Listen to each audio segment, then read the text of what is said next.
Hi అండి, నమస్తే. Welcome back to మన ఇంటి రుచులు.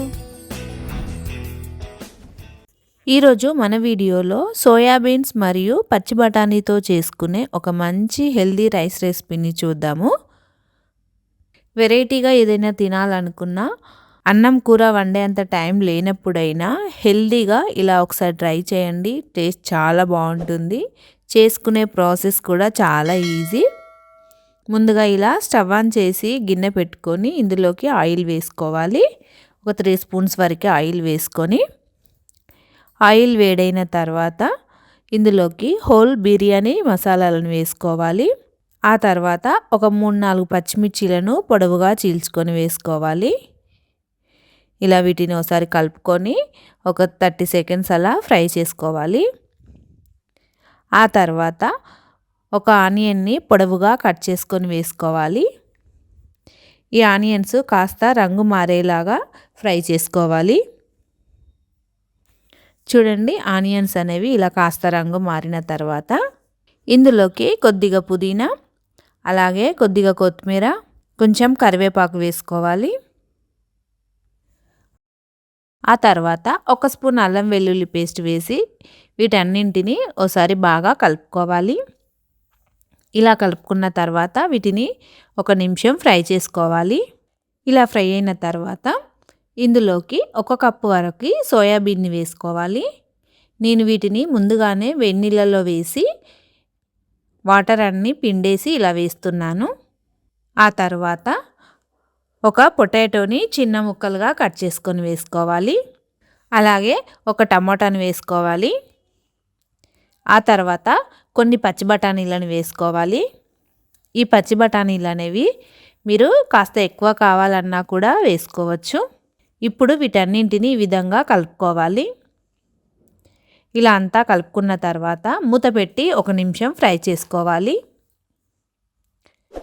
చూడండి, ఇలా 1 నిమిషం తర్వాత మూత తీసి ఇందులోకి 1 పావు స్పూన్ వరకు పసుపు, మీరు తినే కారాన్ని బట్టి కారం వేసుకోండి. నేను ఇక్కడ 1 స్పూన్ వరకు కారం వేస్తున్నాను.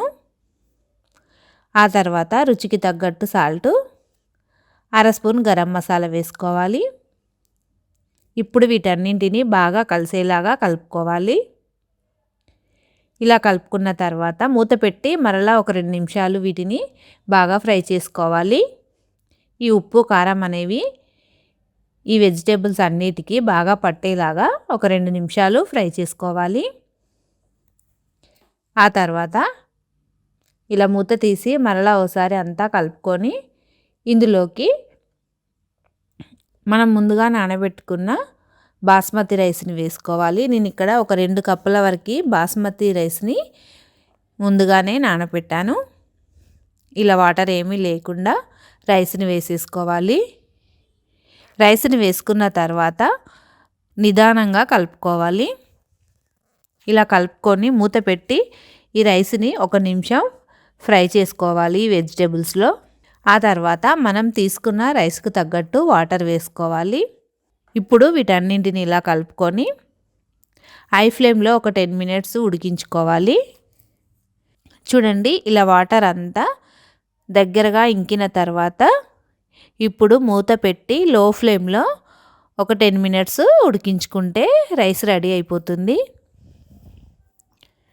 చూడండి, ఇలా ఒక చాక్తో గుచ్చి చూసినట్లయితే తడి ఏమీ లేకుండా వస్తుంది. ఇలా వస్తే రైస్ ఉడికినట్లే. ఇప్పుడు మూత పెట్టి స్టవ్ ఆఫ్ చేసేసుకోవాలి. ఇప్పుడు దీనిని 5-10 నిమిషాలు అలా పక్కన పెట్టేసి తర్వాత సర్వ్ చేసుకొని తినాలి. అంతే అండి, ఎంతో టేస్టీగా ఉండే ఈ సోయాబీన్ వెజిటేబుల్ రైస్ మీకు నచ్చిందా? అయితే తప్పకుండా ఒకసారి ట్రై చేయండి. చూడండి, రైస్ కూడా చాలా పొడి పొడిలాడుతూ చాలా బాగా వచ్చింది. టేస్ట్ కూడా చాలా బాగుంది. అంతే అండి, ఎంతో టేస్టీగా ఉండే ఈ రైస్ రెసిపీ మీకు నచ్చితే మీ ఫ్యామిలీ అండ్ ఫ్రెండ్స్కి షేర్ చేసి మన ఛానల్ని సబ్స్క్రైబ్ చేసుకోండి. Thank you for watching.